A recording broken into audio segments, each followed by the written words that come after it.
So guys, kailangan pala nating tanggalin ang ating SIM card bago tayo mag-format. Ito, tinatanggal ko ito.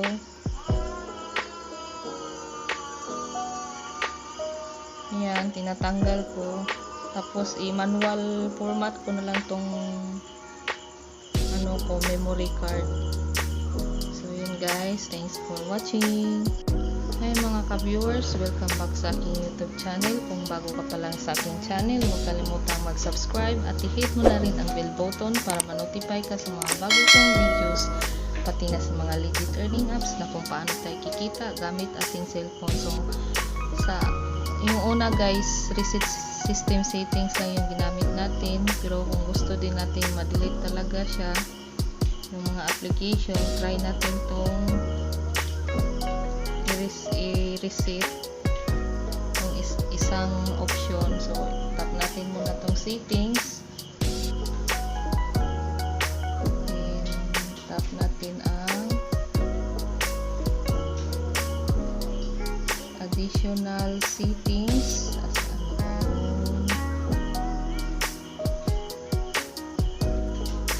Then sa ibaba may backup and reset. So yung isang option na lang ang ating gagamitin, itong clear all data including photos and music, clear all app data and deletable apps. Ito na lang yung erase data. Try natin to. Ibang option na naman to guys. So ayan, kung gusto nyo talagang ma-delete yung mga application nyo,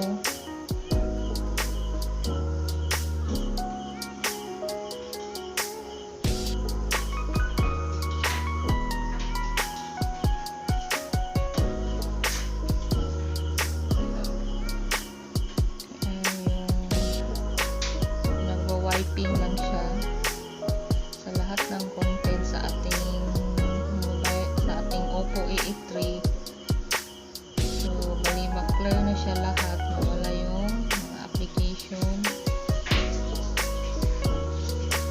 at mabalik siya sa una-una niyang display.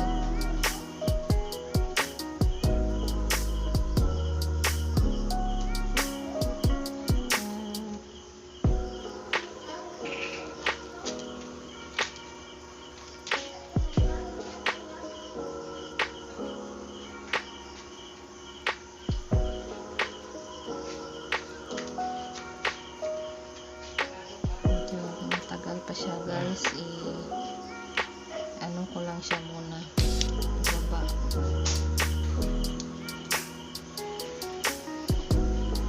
Ayan, bumalik siya sa pinakauna talaga niyang setup, yung bago pang bili. So itap lang natin para ma-install, ma-cleared na lahat to.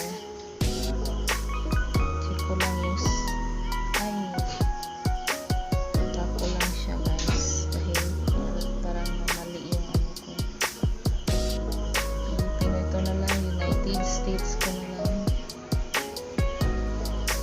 Tagalog pa siya. So yan, piliin ko lang yung regional option Philippines,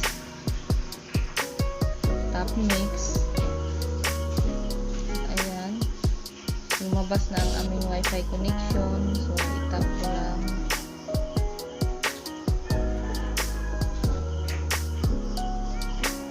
Kita ko lang join, tap join. So ganyan lang ang pag-install sa ating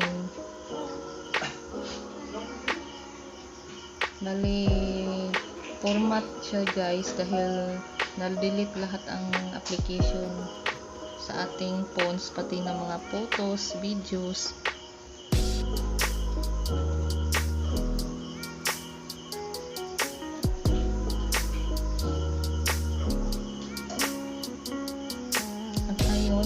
Kailangan na natin i-login ang ating email dito.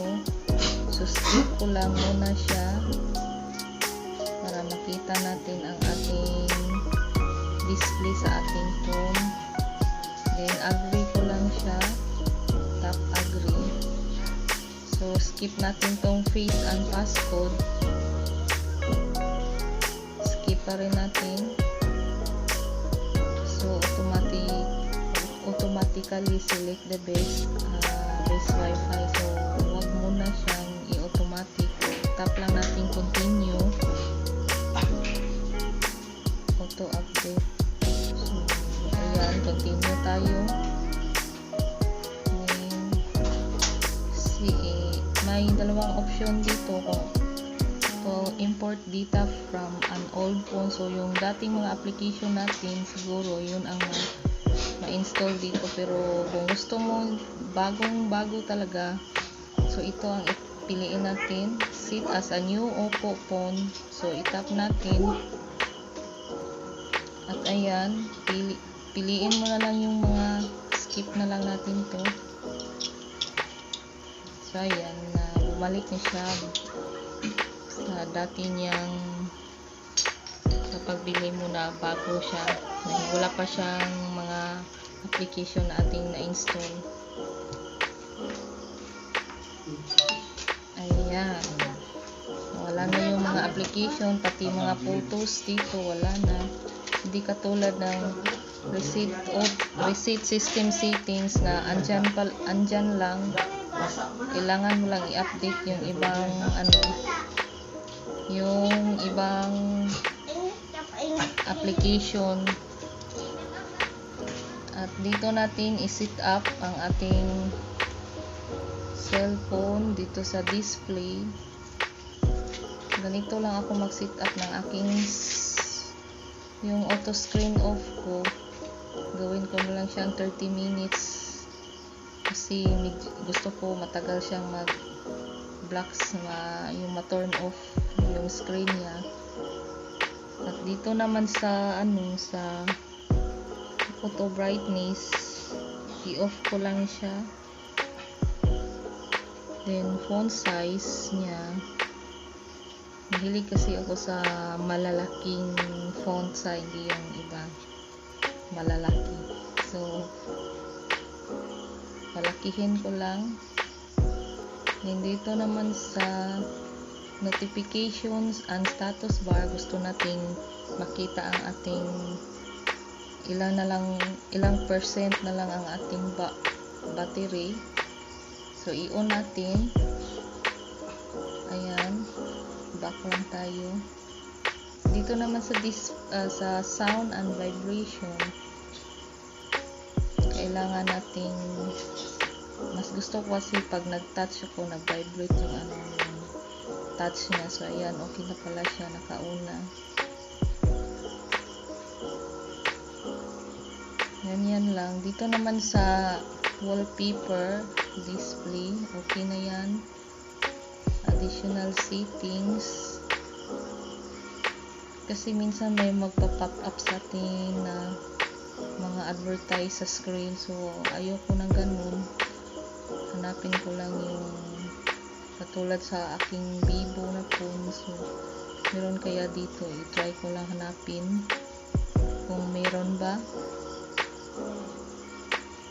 May mag-pop up sa screen, lock screen, ito siguro. So i-lock lang natin to para walang screen na mag-lock. Set wallpaper. So ayan, gusto ko tong blue.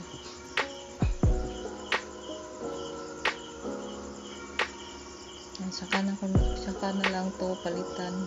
So yun lang guys, ang pag-set up ko sa phone pagkatapos ko ma-format. At diba nakita nyo dito guys, may nakita na natin yung ilang percent na yung bars. So yun lang ang ginagawa ko para makita natin yung percent ng bar natin sa ating battery. So yun guys, thanks for watching.